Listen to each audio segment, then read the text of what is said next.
मित्रांनो, मिनी ब्लॉगमध्ये आपले स्वागत आहे. तर कुर्ल्यावरून ट्रेन पकडून आम्ही निघालो मडगावसाठी. दिवाळीचा फराळ खात-खात आम्ही प्रवासाची मजा घेत होतो. प्रवास खूप सुंदर होता आणि आम्ही मडगावला पोहोचलो.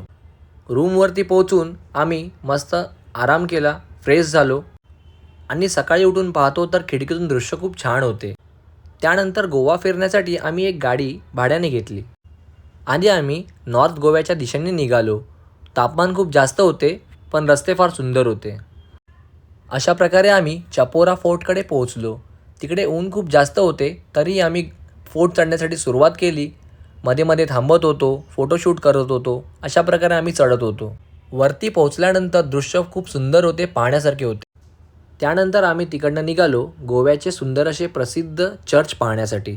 चर्च पाहून आमचे मन खूप प्रसन्न झाले. त्यानंतर आम्ही आमच्या रूमकडे परतलो. दुसऱ्या दिवशी खिडकीतून नजारा फार सुंदर दिसत होता. मग आम्ही निघालो बटरफ्लाय बीचकडे. तिकडे जाण्याचा रस्ता फार सुंदर होता. गाडी चालवायला पण खूप मजा येत होती. त्यानंतर आम्हाला 10 मिनटं ट्रॅकिंग करावी लागली आणि पाऊस पडल्या कारणाने खूप चिखल झाला होता. तरीही आम्ही खूप मेहनत करून पुढे-पुढे जात होतो. आणि फायनली खूप संघर्ष केल्यानंतर आम्ही सुंदर अशा समुद्र किनाऱ्यावर पोहोचलो. तिकडचे दृश्य खूप पाहण्यासारखे होते.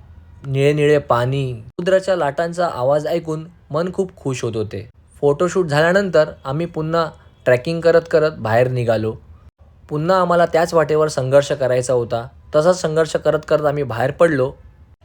तिकडनं परतताना आम्हाला छान-छान दृश्य दिसत होते. तिकडे आम्ही थांबलो, फोटोशूट केला आणि फोटोशूट केल्यानंतर आम्ही पुन्हा निघालो.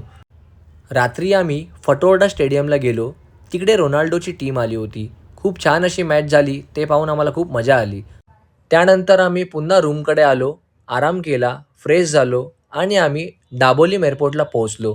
तिकडे आमची इंडिगोच्या फ्लाईटने आम्ही मुंबईला परतलो. प्रवास खूप छान होता.